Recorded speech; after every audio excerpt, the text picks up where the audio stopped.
তবে যেটা আমরা উইন্ডের আপডেটে পাচ্ছি এখানে কিন্তু আগামী দুদিনে যেটা বলা হয়েছে তাপমাত্রা অনেকটা নামবে। তো যেটা আমরা বর্তমানে পাচ্ছি, আজ কিন্তু সর্বনিম্ন তাপমাত্রা ছিল প্রায়, আমরা যদি দেখি তাহলে কিন্তু 19 ডিগ্রি, এবং আগামীকাল সর্বনিম্ন তাপমাত্রা কিন্তু থাকবে 18 ডিগ্রি, যেটা কিন্তু কলকাতার আশেপাশে থাকবে। এবং বিভিন্ন জায়গায় কিন্তু আমরা যদি দেখি তাহলে কিন্তু দেখা যাচ্ছে 2 থেকে 3 ডিগ্রি, কোনো কোনো জায়গায় 4 ডিগ্রির হেরফের কিন্তু থাকতে পারে, যেটা কিন্তু কম থাকবে। কলকাতাতে কিন্তু তাপমাত্রাটা বেশি এবং অন্যান্য জায়গাগুলিতে কিন্তু তাপমাত্রা কম থাকবে।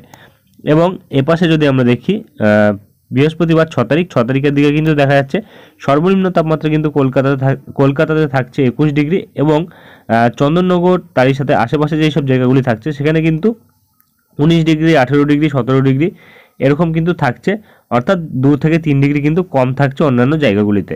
এবং 7 তারিখের দিকে কিন্তু আমরা দেখতে পাচ্ছি তাপমাত্রা থাকছে 19 ডিগ্রি কলকাতাতে, এবং তার আশেপাশের জায়গাগুলিতে কিন্তু তাপমাত্রা কম থাকছে।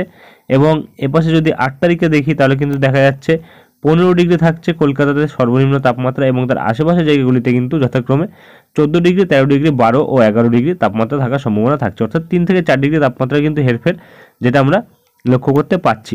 এবং 9 তারিখের দিকে দেখলে কিন্তু আমরা দেখতে পাচ্ছি কলকাতাতে থাকছে প্রায় 15 ডিগ্রি তাপমাত্রা, এবং আশেপাশের জায়গাগুলিতে কিন্তু 14, 13, 11 ডিগ্রি ও 12 ডিগ্রি কোনো কোনো জায়গায় থাকছে তাপমাত্রার সম্ভাবনা।